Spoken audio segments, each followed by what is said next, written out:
You see the lawn crime body cam of police arresting a guy who stole 10K of Pokemon cards. That sounds great. Now let me see. We're going big on a contraband. search with police, over $10,000 of stolen merch, and check his hat. Fittingly, it says the Grinch. That's so We're also cute. hitting the road with this high-speed chase of a man in a stolen police cruiser. And quick thinking for this 3-year-old, how he saved his great-grandmother who was in serious trouble. The quick thinking is he gets in the car and drives her to the hospital. I saw this in a TikTok. That sounds like a cool story. I'm just kind of here for the Pokemon, though. I don't need like all of the bonuses. Is real and the stakes are high. This is Copcast. I'm Chris Stewart. We know it's not Christmas, but the story we're dealing with has to do with the Grinch, kind of. And in this story, Whoville is Albuquerque, New Mexico. There, a local games and hobby store said it was robbed of $10,000 worth of merchandise, stuff like Pokemon cards. Police were able to track that stolen merch to a house and then found a suspect, someone who lived with his parents. Let's watch what happened next. What? You're telling me the Pokemon card thief still lived with his parents? That doesn't make any sense. He's not in a mansion yet from stealing Pokemon cards? How does that check out? Hey, bud. Not so hot. So we have the house. Can we put him inside yet? Is anybody else inside, bro? No. No. Your dad's on his way here. Your mom's. What is the point of these gloves? It's ripped down the entire palm. Not the best protection here, I don't think. We're good clearing it with 3 of us? Yeah, sure. The dog mean? Dog? The cat? Man, they're about to go in there loud. Attention the residents, this is Albuquerque Police Department. If you're inside, come to the sound of my voice. Come to the sound of my voice. Expecting now. this shit to be like the raid. Do it now. Attention the residents, this is Albuquerque Police Department. This is a search warrant. We need you to come to the sound of my voice. And Get out of there, cat. They're on to you. He said, so he was weird and said Dad was upstairs sleeping. I was like, did Dad leave earlier? He's like, no, Dad's sick. No, he's at the doctor. Just talked to Mom. Okay. So, you ready? But that cat is not letting them through. That cat's asking for a warrant. Zach, I'm going to hold here. You want to clear that door behind me? What was that? Clear that door behind me. Oh, look at here. Some Pokemon cards. I don't even see the Pokemon cards in there. Oh. No, I see it now. Now I see it. Pokemon cards. I was looking at the wrong thing.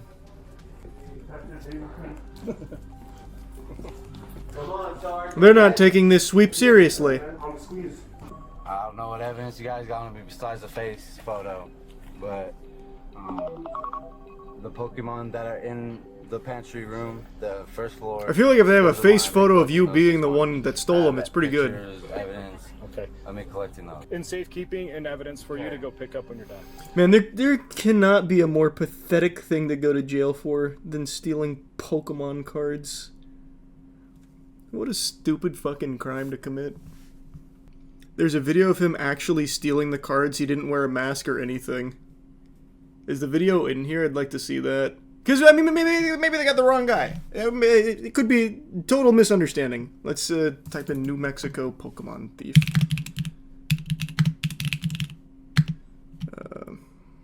Robbery, maybe. Good evening. An Old Town business hit by a thief during their busiest time of year.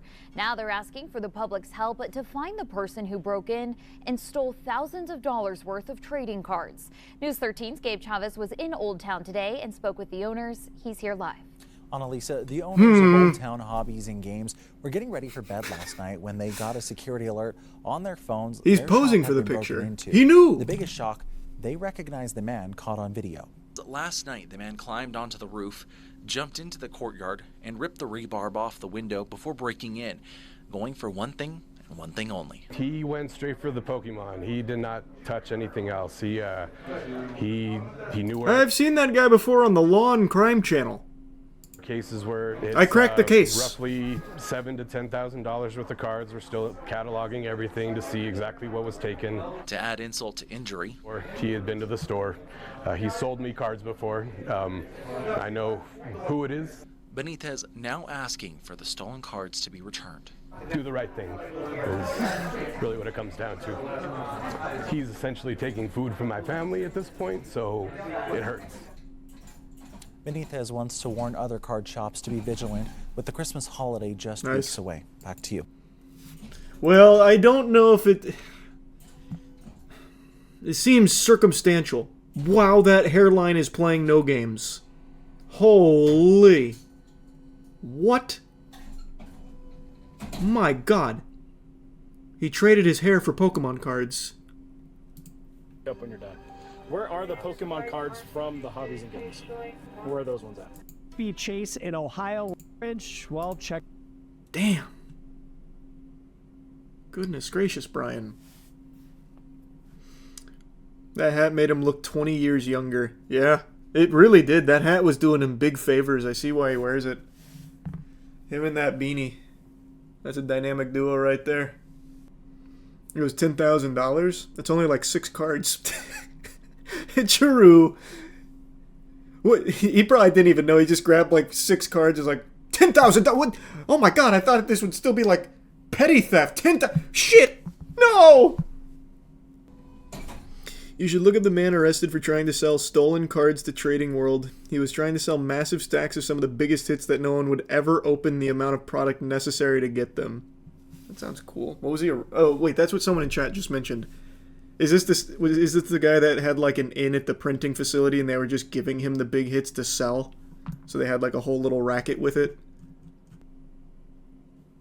Every single one of these Rainbow Rare Mew VMAX cards is potentially stolen from the Pokemon card printing factory. Now, I'm sure you've seen the pictures by now of this ridiculous stack of Ultra Rares that wound up at I remember I saw this a little bit. Shop. They were trying to trade in all of those Pokemon cards at once and were asking for anywhere between $200,000 to $1 million. He wanted to trade in that entire stack of Espeons, and they're worth $150 per card. And because of how difficult all these cards are to pull, everyone is thinking they were taken and swiped from the Pokemon card printing factory. And it turns out that was exactly what happened, right? Dumb fuck, why wouldn't he just slowly sell them over time? Because you have to realize, these are stupid people. They're not smart criminals at all. They're really dumb. You know, actually, this kind of falls in line with what I watched right before starting stream. Magic the Gathering has a lot of cheaters in it, has for a long time, and MTG Goldfish just covered what I think is one of the more comical TCG cheats I've seen in a while. So this guy named Connor Pattinson, he, on camera, at an event, does the actual worst sleight of hand ever, and just blatantly cheats in front of God, anime, and everyone with eyes. The blocks here. On the Heartfire Hero shot in like the dumbest way that you wouldn't even get away with at like your friend's house. So here, let me just skip around a little quick. Just skip around a little bit. So here you can see it. Go to Connor's next turn. Watch as Connor starts to untap. We can pretty clearly see what is the corner of a card in sleeves that match the rest of his deck sitting on his lap. Also keep in mind that the face cam and overhead cam are mirrored, so if some of the movements look a little weird, that's why. So he just sets a card on his fucking lap. He doesn't even do, like, the bare minimum of trying to hide it. It's just on his lap, knowing full well he is on camera. Also, he actually did a few different cheats. So he registered his deck list with only 1 planes, and then he plays 2 planes. So it actually got him DQ'd for cheating from that. They caught this, but they didn't see this at the event. But watch the way that he gets this card to his hand. It's not even subtle. This is already incredibly suspicious. There's no legitimate reason to have a card hiding in your lap during the top 8 of a competitive event, or really any time for that matter. But it keeps getting worse. Connor draws for his turn, and we get a quick glimpse of what looks like a Battlefield Forge, which matches the version that he played earlier in another feature batch. While we only get a quick glimpse, the fact that Patterson moves to play... So here, I'll skip around. So you can kind of see his hand. You can extrapolate what this card was based on what he was about to play here.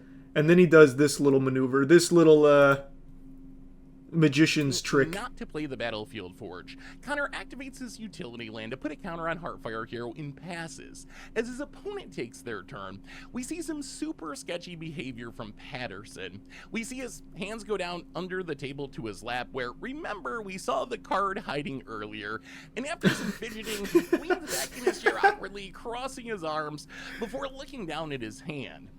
Smooth. Very smooth. Here, but when you're playing the red deck, it's you can even see him put the card down again. You can literally see it go down. When you're playing the red deck, it's you don't have a lot of card selection to dig for that one last spell to push you over the top. And this Boros deck has full-on 10 burn spells that can get the job done from here with Lightning Helix, Burst Lightning, and Boros Charm. Connor draws for his turn, and we see the card he drew as a slick shot show off. As he adds it to his hand, we get a glimpse of the other two cards he's holding. A Boros Charm and a Battlefield Forge, right? Well, not exactly. Somehow the Battlefield Forge is gone, replaced by an Urabrosk's Forge. Let's go back to the turn before with those suspicious movements. If we slow membership things Andre. down, and thanks to Lava Ox on Twitter for all the slow motion footage, we can actually see the cheat take place. Connor clearly takes a card from his hand and moves it under the table, while snagging the card from his lap to add to his hand. In this view, you can, for a brief second, actually see him grabbing the card on his lap. You can see the turquoise sleeve pop up for a minute. It's pretty obvious what's going on. To me, it seems pretty clear what happened. Connor hid an Urabrosk's Forge, perhaps his best sideboard card in his entire deck for the blue-white control matchup, in his lap, and then waited for the right moment to trade it for a useless land. Man, he really did a great job. He almost got away with it. Well, actually, he legitimately would have got away with it if he didn't also cheat by playing 2 planes when he only ever registered 1. But he didn't even know how to palm a card, which is like the most basic shit you learn when it comes to sleight of hand. So, like, it's not like the TCG community when it has, well, cheaters / these thieves. It's not like they're the smartest people around. He's even wearing long sleeves. Yeah, see, that's what I thought when I heard about this cheating. I thought for sure it would be him with the long sleeves. Because that's like the classic. And sometimes you can even get away with it if you know what you're doing with like palming cards and shit. He didn't even do that. He just sets it on his lap with a camera looking down. Like, I don't know how he thought that wouldn't work. There's a crazy clip of a Pokemon player putting 7 cards on the top of his deck. 7? Wait, that sounds pretty egregious. Will it come up if I do this? Oh, wait, is it this one? Because we talked about this when it happened. This was actually a Pokemon super judge or something. What do they call him? Pokemon professor?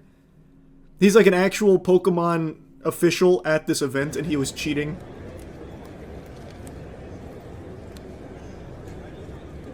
I don't remember him putting 7 cards on his deck, though.